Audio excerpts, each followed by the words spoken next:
is a philanthropist, a CEO, and a trailblazing musician. Maki Hsieh is one of our KTLA 5 visionaries for Asian American Pacific Islander Heritage Month. And she joins us now live via Skype. This has got to be the longest one ever. All the way from Taipei, Taiwan. Wow. Maki, thanks for joining us.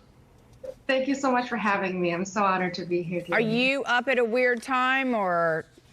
Yes, it's 3:45 a.m., but I got to work hard to keep up with you guys. Wow, so look at you. To be here. All right, that's impressive. All right, so you're the president and the CEO of the Asian Hall of Fame. Tell us about that organization. You know, Asian Hall of Fame was established in 2004 because there really wasn't any recognition program that elevated Asian excellence. So the Robert Chin Foundation, our parent philanthropy, was established back in the 1960s and recognized that there needed to be a way to elevate Asian excellence around the country and correct the undervaluation of contributions in the national narrative. So since then, we've inducted some amazing leaders like Bruce Lee, Christy Yamaguchi, a lot of LA folks like James Hong, Congresswoman Judy Chu, and just fabulous people. Cheryl Burke, Frank Buckley was actually an MC in our last gala. Fabulous collaboration with media, politicians, elected officials, and artists all across the board. Well, and you also recently helped put together a PSA with the Asian Hall of Fame, and speaking of, it featured celebrity dancing and TV host Cheryl Burke, among others. Tell us about that. You know what? We decided when COVID-19 hit that it was great to be an award show. It's great to be all about glam and all about glitter, but we really wanted to make a difference. So all of us came together and said, let's get our inductees out on a national platform. And we had Iron Chef Morimoto, Cheryl Burke, Kevin Kwan, Dr. Connie Moriano, who's a White House physician. Noel Lee is the first Asian American CEO of any music company. Apollo Ono, Nathan Adrian is in the Olympics this year, Jared Chelsky, and Mark Anthony Nicholas. I mean, it's just been absolutely amazing seeing inductees coming together and using Asian Hall of Fame as a platform to make a difference. We then decided, hey, you know, since everything is shut down in the live events world, let's put together a live stream for COVID-19, and the fundraising helped deploy 28,300 KN95 masks and face shields to 71 places all around the country. And I'm just really proud of how the community can come together during a really critical time. And the funny thing is that we could have stopped there, but the feedback was so fabulous that everyone said, why can't we just go and keep going and keep going? And so it then became a collaboration with Robbie Krieger of The Doors, and we established Asian Hall of Fame's first charity album, Seasonal Songbook, that also included the voices of amazing inductees and Robbie Krieger and his guitar in our single. So that's been fabulous in terms of getting voices out there, making a difference in the community. Okay, you recently actually just released your own call to action on TikTok demanding changes to hate crimes policy. We're going to take a look at a clip of that. This is really important. It will only take 55 seconds. My mother came to America because she believes this country protects women. One day when she was going to work, a gun was shoved in her face and he said, go back to where you came from. He would have walked away with lesser charges even if he shot her because hate crimes hide behind lesser offenses. 18 states don't even track hate crimes. Federal laws punish. That's crazy. What do you want to see? What do you want to be done? What are you fighting for?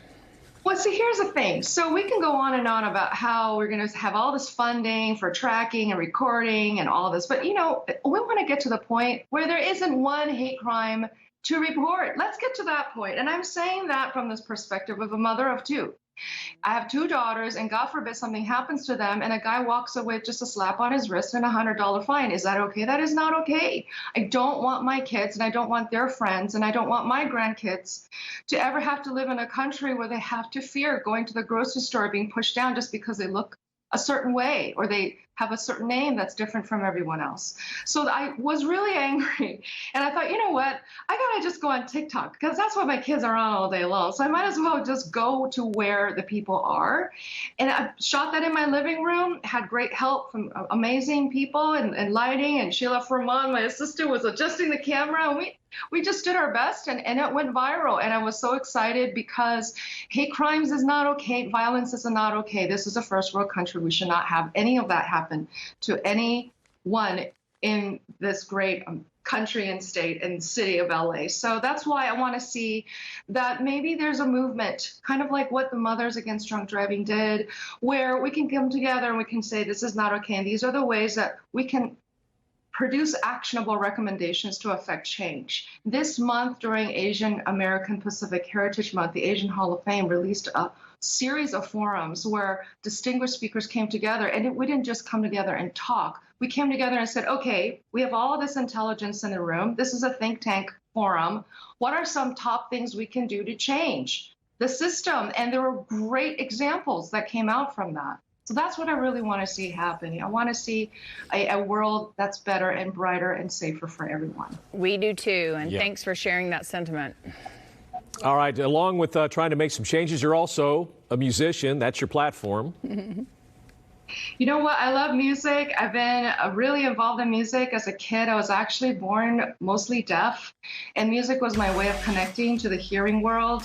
I went to college for pre-med. At the same time, I studied opera and violin, and I just kind of went along with my life until one day, my 5th grade daughter, she's now 22 years old, she said, "Mom, you're really, really beautiful, but nobody knows classical music outside of the classical world. Everybody's listening to this thing called dubstep, and you should really do something fun." So I did, and that went viral. And I was on America's Got Talent, and I started to tour around the world. I was in Burning Man, played with Skrillex and Diplo, and it was just really fun to just be out there and share my music with a generation that doesn't know classical music or violin per se. But then when my platform expanded to Asian Hall of Fame and really making a difference in the community and being a bridge between cultures, generations, genres, and causes, it became really important. I mean, the first album, Seasonal Songbook, that raised money for COVID-19. We then saw, oh my goodness, Stop Asian Hate is becoming a movement, and this is really important. So Robbie Krieger generously stepped forward along with Danny Serafin of CTA in Chicago, and we're now creating a second charity album to support hate crime survivors, and that's coming out in the summer. So I think that anyone listening and tuning into this today, you should really feel confident that if you have a talent, you have a passion, you can really make a difference in your community. Well, thank you for getting up and being up at 3:45 in the morning there. You look fabulous for that time of day. And for all your talent and everything that you're doing. We really appreciate it. Thank you so much. So honored to be here. Thank you. All right, for more information on, you can actually head to the AsianHallOfFame.org or follow them on social media at Asian Hall of Fame.